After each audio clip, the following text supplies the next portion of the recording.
Sawit Indonesia 2025. Apakah kita aman?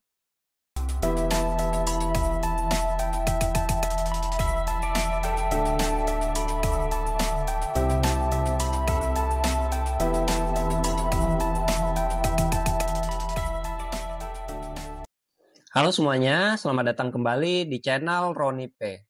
Hari ini kita akan membahas isu yang kelihatannya biasa-biasa saja, tapi diam-diam bisa jadi bom waktu untuk ekonomi dan pangan Indonesia.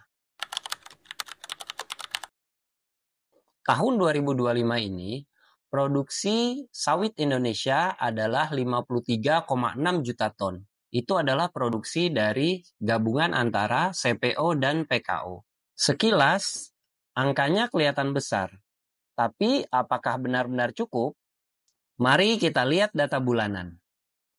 Januari 2025, produksi sawit Indonesia di angka 4,184 juta ton, turun tipis dari Desember 2024.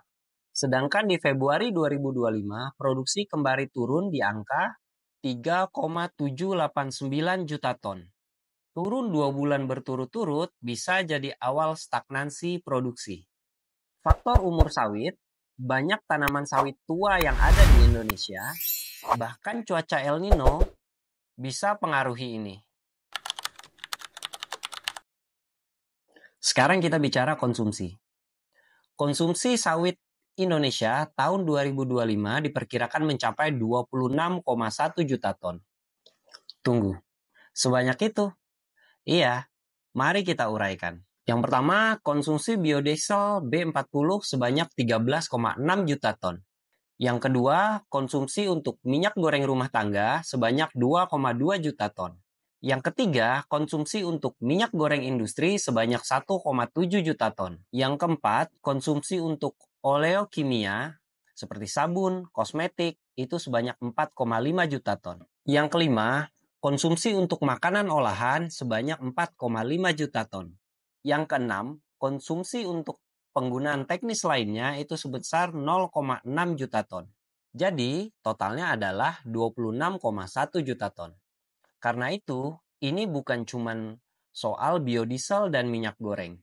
Sawit Indonesia itu masuk ke dalam mie instan, margarin, sabun, lipstik, pelumas, bahkan hingga sampai ke industri farmasi. Memang, kalau dihitung, produksi 53,6 juta ton dikurangi kebutuhan dalam negeri sebesar 26,1 juta ton, kita masih surplus 27,5 juta ton. Tapi jangan cepat lega. Kenapa? Karena ada 3 faktor serius yang bisa mengancam masa depan surplus ini. Pertama, konsumsi dalam negeri yang terus naik. Program B40 yang sekarang, tapi ke depan bisa jadi B50 atau bahkan B60. Industri makanan, kosmetik, dan oleokimia juga terus ekspansi. Kedua, produktivitas yang stagnan. Lebih dari 38% sawit di Indonesia sudah tua dan perlu diremajakan. Tapi, proses permajaan berjalan lambat dan tidak semua petani punya akses ke modal. Ketiga, dan ini yang krusial, Indonesia saat ini tidak diizinkan untuk membuka lahan sawit baru, terutama di lahan gambut dan hutan. Meskipun impres moratorium sawit telah berakhir di tahun 2021, namun pemerintah tetap melanjutkan secara de facto hingga sekarang. Artinya, kita tidak bisa lagi menambah luas kebun sawit seperti dulu. Di sisi lain, muncul rencana kontroversial dari Presiden kita, Pak Prabowo Subianto, untuk membuka hingga 20 juta hektar hutan untuk ekspansi sawit. Rencana ini dikecam oleh banyak pihak karena dianggap bertentangan dengan komitmen lingkungan dan berpotensi memicu konflik sosial serta deforestasi besar-besaran. Jadi, kita dihadapkan pada pilihan sulit menjaga hutan dan lingkungan atau memperluas kebun demi pasokan sawit. Kalau kita tidak segera menaikkan produktivitas lahan yang ada, surplus bisa jadi fatamorgana. Hari ini tampak cukup, tapi besok bisa jadi kritis. Krisis sawit bukan soal ekspor dilarang atau stok berlebih. Krisisnya adalah ketika kita tidak bisa penuhi kebutuhan dalam negeri sendiri.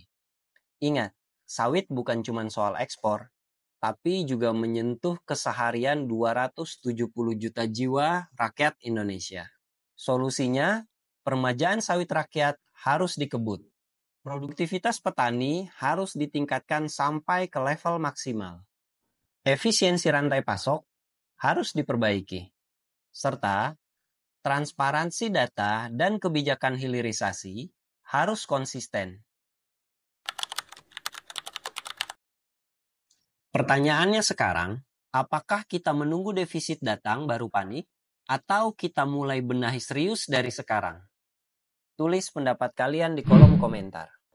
Jangan lupa like, subscribe, aktifkan loncengnya. Sampai jumpa lagi di video berikutnya.